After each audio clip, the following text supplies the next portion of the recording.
नमस्कार. याच्या आधीच्या व्हिडिओमध्ये आपण एक स्टेटमेंट प्रूव्ह केलं होतं. cos of a minus B is equal to cos a cos b plus sin a sin b.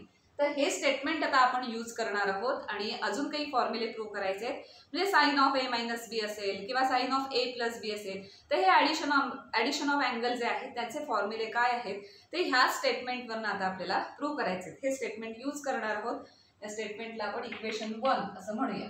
त्याच्यानंतर आपल्याला ते फॉर्म्युले प्रूव्ह करण्यासाठी थोडी इन्फॉर्मेशन पाहिजे की कॉस ऑफ मायनस थिटा असेल तर ते साइन कसं होतं. ह्याच्यासाठी तुम्ही आधीचे व्हिडिओ ट्रिग्नॉमेट्रीतले जाऊन बघितलेत, तर तिथे एक व्हिडिओ आहे की तिथे आपण साइन निगेटिव्ह अँगल्स कसे कन्वर्ट होतात वगैरे ते बघितलेलं आहे. So cos of minus theta is cos theta किंवा sine of minus theta is minus sine theta because that is odd function वगैरे हे सगळं बघितलंय, तर ते यूज करायला लागणार आहे.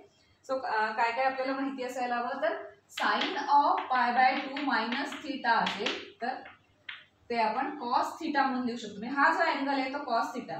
Sine of 90 minus theta is equal to cos theta and vice versa. Cos of 90 minus theta is equal to sine theta. For example आपण बघितलं तर साइन 30 इज इक्वल टू 1/2 येतं, पण साइन 30 1/2 आहे, तसंच कॉस 60 पण 1/2 आहे. So cos 60 is equal to cos 60 कसं लिहिता येईल, cos 90 मायनस 30.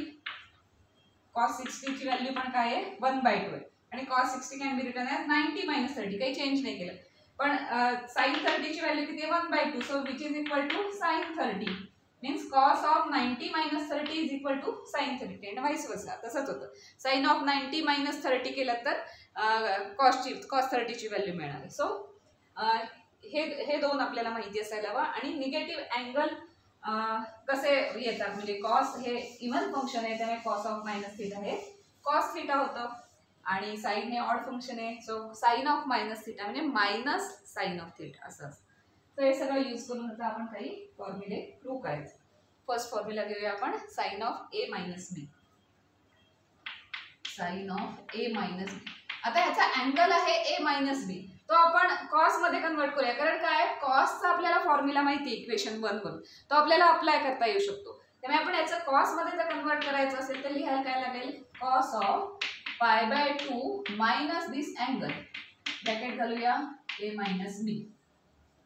आता आपल्याला हा एक अँगल मायनस हा अँगल मिळाला, पण डायरेक्ट ह्या अँगलला आपण अप्लाय नाही करणार आहोत. आपण क्लब करणार आहोत π/2 मायनस ए हे एकत्र घ्यायचं आहे आणि त्याला एक सिंगल अँगल असं घेणार आहोत आणि मायनस बी ला सेपरेट ठेवणार आहोत.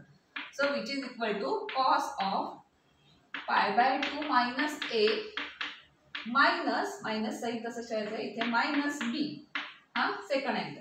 म्हणजे फक्त आपण कन्सिडर करताना π/2 ला एक आणि ए मायनस बी ला सेकंड असं न कन्सिडर करता π/2 मायनस ए हा एक अँगल झाला या ए सारखा आणि मायनस बी हा सेकंड अँगल झाला या बी सारखा.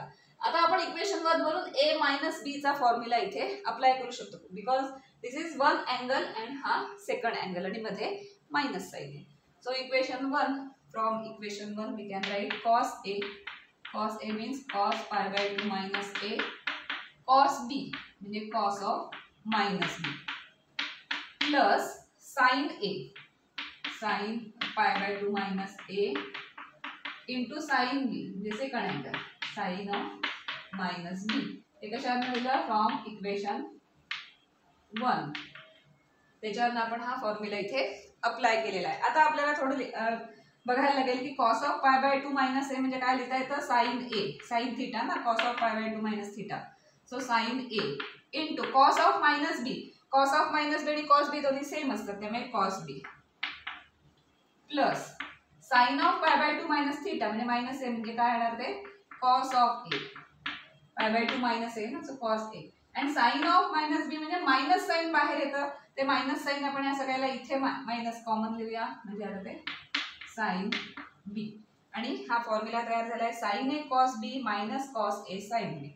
सो नेक्स्ट फॉर्म्युला आपला फॉर्म झाला sine of A minus B is equal to sine A cos B minus cos A sine b. So हा सेकंड फॉर्म्युला, जी फॉर्म्युल्यांची लिस्ट आहे तुमची त्या लिस्टमध्ये अजून एक फॉर्म्युला ऍड करा, कारण हे एक्झाम्पल सॉल्व्ह करताना लागतात फॉर्म्युले. सो साइन ए पाठ करायचे कसे, कशा पद्धतीने लक्षात ठेवायचे, प्रत्येकाची आपापली ट्रिक असते. पण ए मायनस बी असेल तर साईनच्या ह्याच्यात मात्र साईन ए कॉस आणि cos sine, sine cos cos sine होतं. इथे मायनस साईन असेल तर इथे मायनस साईन येतं वगैरे. अशा काही ट्रिकने तुम्ही हे लक्षात ठेवू शकता. पुढचा बघूया आपण टॅन साठी. Next formula tan of A minus B. आता tan of A minus B साठी आपण already sine of A minus B आपण लिहून ठेवूया इथे. जे जे फॉर्म्युले झाले त्या लिस्टमध्ये ऍड करूया, ते आपल्याला पुढे लागणार. Sine of A minus b काय केलं होतं आपण? साइन ए कॉस बी मायनस कॉस ए साइन बी. सो याला इक्वेशन 2 म्हणूया. आता आपण tan of A minus b, tan of A minus b simple आहे कारण साइन आणि कॉस माहिती आहे, तेच यूज करून tan of A minus B काढायचं. So tan of A minus B is equal to sine A minus B, sine upon cos असतं ना, अँगल सेम राहतो, sine upon cos, cos of A minus B. आता from equation 1 and 2 या दोघांचे फॉर्म्युले आपल्याला माहिती आहेत, ते इथे अप्लाय करायचे. So which is equal to sine a means sine A cos B, sine A cos b minus cos A sine b upon cos a minus b means cos a cos b plus sin a sin b. आता हे असंच ठेवलं तर काही अजून simplify होणार नाही. From equation 1 and 2 दोघांचेही फॉर्म्युले आपण अप्लाय केले. असंच ठेवलं तर काही अजून सिम्प्लिफाय होणार नाही. थोडंसं आपल्याला याच्यात सिम्प्लिफाय करण्यासाठी मल्टिप्लाय अँड डिव्हाइड एका नंबरने करायचे, म्हणजे काही कॅन्सल झाल्या टर्म्स, काहीसाठी टॅन लिहिता आलं, कॉट लिहिता आलं वगैरे, तर ते आपल्याला बघायचंय. त्यामुळे कॉस ए कॉस बी हा जो अँगल आहे त्याने सगळ्याला मल्टिप्लाय करायचं, कारण ए बी हे अँगल इथे आहेतच. कधी ए अँगल कॅन्सल होईल, कधी बी अँगल कॅन्सल होईल, काय काय राहतंय ते बघूया काय कॅन्सल होतंय. So multiplying and dividing numerator and denominator by cos A cos B. आता आपल्याला माहिती की इथे मध्ये मायनस प्लस साइन असेल तर आपण सेपरेट डिनॉमिनेटर देतो ना, तर आपण एक स्टेप स्किप करू शकतो. आता आपल्याला एवढं येतं की ह्या न्यूमरेटरला सगळ्याला कॉस ए कॉस बी ने डिवाइड करायचं आहे, डिनॉमिनेटरला कॉस ए कॉस बी, म्हणजेच काय इच अँड एव्हरी टर्मला कॉस ए कॉस बी ने डिवाइड करायला लागेल. So that implies dividing by cos A cos B. इथे काय होणार? साइन ए कॉस बी आणि याला डिवाइड करायचंय cos A cos B, minus sign मध्ये cos A cos B, cos A sine बी, आणि याला डिवाइड करायचंय कॉस ए कॉस बी. काही कॅन्सल होणार आहेत, काहीसाठी आपल्याला दुसरं काही टर्म लिहिता येईल कॉस बी. म्हणजे आपल्याला हे जे एवढा फॉर्म्युला म्हणून आपण असा यूज नाही करणार आहोत, तो आपण जरा टॅनच्या फॉर्म मध्ये आणणार आहोत, म्हणून हे थोडंसं आणखी एक्स्ट्रा आपण करतोय. So cos A cos B upon cos A cos बी, ज्याने डिवाइड करायचं ते सगळीकडे सेमच टर्मने डिवाइड करायला हवं तरच ते चालेल. So cos A cos B, cos A cos बी नी सगळीकडे divide, sign A sine b upon cos A cos B. आता सगळ्या टर्म्स, आता 4 टर्म्स आहेत, 1 2 3 4, न्यूमरेटर मध्ये 2, डिनॉमिनेटर मध्ये 2. या सगळ्या टर्म मधनं काय कॅन्सल होतोय किंवा काय राहतंय का हे सगळं बघू. सो ही जी सगळी टर्म आहे त्याच्यात काय काय कॅन्सल होतंय? कॉस बी कॅन्सल झालं, sine A upon cos A can be written as tan ए.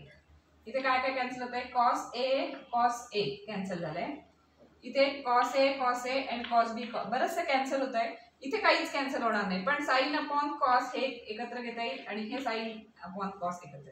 तर काय काय कॅन्सल झालं आणि काय काय राहिले बघूया. न्यूमरेटरला राहिलं sign A upon sine B, sorry cos A, minus इथे राहिले साइन बी अपॉन कॉस बी अपॉन, इथे काहीच नाही, ते सगळ्या टर्म्स कॅन्सल झाले, 1 राहिलं, म्हणजे 1 प्लस साइन ए अपॉन साइन ए अपॉन ह्याला कॉस ए असं डिनॉमिनेटर देऊया, into sine b upon cos. कुठे आपण व्हॅल्यू चेंज करत नाही, ते रिअरेंज केले. असं करू शकतो ना, मल्टिप्लिकेशन मध्ये असेल तर एक ह्याला द्यायचं आणि एक ह्याला द्यायचं. आता सगळ्यासाठी टॅन ही व्हॅल्यू घालते, सगळे व्यवस्थित कॅरी केलेत ना, कुठे कॅन्सल झाले ते नीट केलंय ना बघायला. So which is equal to sine A upon cos a means काय लिहिता येतं? Tan a, minus sine b upon cos b means tan b upon 1 plus हे या सगळ्यासाठी लिहिता येईल टॅन ए, या सगळ्यासाठी लिहिता येईल टॅन बी. सो हा फॉर्म्युला तयार झाला टॅन ऑफ ए मायनस बी. याचा फॉर्म्युला काय आहे तर tan a minus tan b upon 1 plus tan A tan बी. जसा साईन आणि कॉसचा केला तसाच हा टॅनचा. त्यामुळे हा फॉर्म्युला आपण त्या लिस्टमध्ये ॲड करायचा आणि पाठ करायचा. इथे मायनस असताना इथे मायनस असतं, एवढं लक्षात ठेव. जसे आपण हे सगळ्या मायनसचे आपण प्रूव्ह केले तसे आपण आता प्लसचे पण लिहू. हा टॅनचा पण आपण इथे लिहून ठेवू.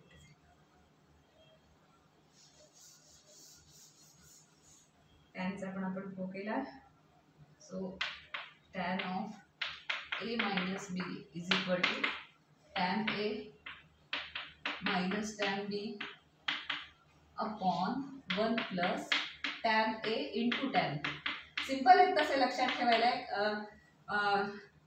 पाठ करण्याची अजून एक सोपी ट्रिक म्हणजे काय की पाटी पेन्सिल घ्यायची त्या वहीवर सुद्धा केलं तरी झालं. प्रत्येक फॉर्म्युला 10-10 वेळा लिहायचा, तोंडाने लिहिताना म्हणायचा की तो फॉर्म्युला आपण पाठवतो. नाहीतर अजून एक आहे म्हणजे ही सगळी फॉर्म्युल्यांची लिस्ट करायची आणि घरात जिथे तुम्ही अभ्यास करता तिथे अशी सगळी लावून ठेवायची फॉर्म्युल्यांची लिस्ट आणि मग रोज येता जाता ते वाचत राहायचे किंवा एक छोटीशी डायरी करायची, येता जाता वाचत राहायचे. सतत वाचल्याने ते फॉर्म्युले आपोआप पाठ होतात. सो हे 3 फॉर्म्युले झाले. आता हे सगळे निगेटिव्ह म्हणजे ए मायनस बीचे झाले. आता आपण ए प्लस बीचे फॉर्म्युले घेऊया. सिंपल आहेत ते पण, याच्यावरूनच काढणार आहोत. पहिला घेऊया cos a plus b. cos a plus b can be written as cos a plus minus b असं लिहू शकतो ना. कारण cos a plus b म्हणजे a आणि b असंच असायला असं नाही ना. cos 30 plus 60 कुठलेही अँगल येऊ शकतात ना, काही असू शकतात तिथे, निगेटिव्ह पॉझिटिव्ह a आणि b कुठलेही असू शकतात. सो आपण हे लिहिताना आपण cos ऑफ सॉरी इथे मायनस नाही तर त्याची व्हॅल्यू चेंज होईल. सो कुठलाही अँगल असू शकतो ना. असं आपण जसं ए प्लस बी ला ऑपरेट करतो तसं ए आणि मायनस बी अशाला पण तो ऑपरेट करू शकतो. आता इथे कसं आलंय कॉस ऑफ ए प्लस बी असं आपण हे करू शकतो, लिहू शकतो. पण इथे मायनस साईन असल्यामुळे हा अँगल मायनस हा अँगल असं असेल कॉस साठी. तर इक्वेशन 1 मध्ये काय दिलंय त्याचा फॉर्म्युला दिलाय, तो फॉर्म्युला इथे अप्लाय करता येतो. So which is equal to cos, the formula काय cos of first angle means cos A into cos B means हा minus second angle plus sine of first angle means sine A into sine of minus. आता फक्त हे cos of minus B म्हणजे काय आणि sign of minus B म्हणजे काय हे अप्लाय करायला लागेल की फॉर्म्युला इथे तयार झाला. So which is equal to cos A cos of minus B is same cos B. त्यामुळे कॉस ए कॉस बी झालं. Sine A and sine of minus B म्हणजे काय असतं मायनस ऑफ साइन बी. त्यामुळे हे मायनस साइन इथे येईल आणि साइन ए साइन बी असं ते होईल. So cos of A plus B याचा फॉर्म्युला काय झाला तयार cos A cos B minus sine A sine B. Similarity आहे इथे बघा cos A cos B plus sine A sine B आहे, तसं इथे फक्त मायनस साइन आलं, बाकी ह्या दोन्ही टर्म्स तशाच राहील. सो पाठ करताना ह्या काही ट्रिक तुम्ही यूज करू शकता. सो पुढचा फॉर्म्युला आपला तयार झाला कॉस ऑफ ए प्लस बी. हे प्लस साइनचे सोपे आहेत कारण आपण मायनस साइनचे स्टेटमेंट यूज करूनच प्लसचे प्रूव्ह करणार. So cos of a plus b is equal to cos a cos b minus sin a sin b. आता पुढचं आपण sin of a plus b करूया. तो पण सेम असाच घ्यायचा sin of a minus b. आता जसा cos चा प्रूव्ह केला तसाच प्रूव्ह करायचा same. sin of a plus b can be written as sin of a minus b. पण sine of A minus b चा फॉर्म्युला आहे sine of first angle minus second angle, first angle minus second angle. So तो formula काय आहे sine a म्हणजे first angle आणि cos चा second angle म्हणजे मायनस बी प्लस कॉस चा फर्स्ट अँगल मीन्स कॉस ए इंटू साइन चा सेकंड अँगल म्हणजे साइन ऑफ मायनस बी. हा मध्ये मायनस साइन आहे इक्वेशन 2 ए मध्ये मायनस साइन. आता आपण कॉस ऑफ मायनस बी म्हणजे काय आणि साइन ऑफ मायनस बी म्हणजे काय ते लिहिलं की आपला फॉर्म्युला तयार होईल. So which is equal to sine A आणि cos of minus B is cos B. So cos B हे मायनस साइन आहे पण sine of minus B means minus sine B येतं त्यामुळे मायनस मायनस प्लस होऊन जाईल प्लस कॉस ए sine B. हा observe केला तर तो पण सेमच आहे फक्त इथलं साइन वेगळं आहे. So sine of A plus B चा कसा आहे, साइन ए कॉस बी प्लस कॉस ए साइन बी तसाच आहे बघा. साइन ए कॉस बी कॉस ए साइन बी, फक्त इथे मायनस साइन असतं आणि इथे प्लस. म्हणजे इथे उलट आहे, इथे प्लस सॉरी इथेच उलट आहे. इथे प्लस असेल तर इथे प्लस साइन आहे, इथे मायनस असेल तर इथे मायनस साइन आहे. कॉसला उलट आहे, इथे मायनस असेल तर इथे प्लस साइन आहे आणि इथे प्लस असेल तर इथे मायनस साइन. सो अजून एक फॉर्म्युला तयार झाला, sine of A plus B.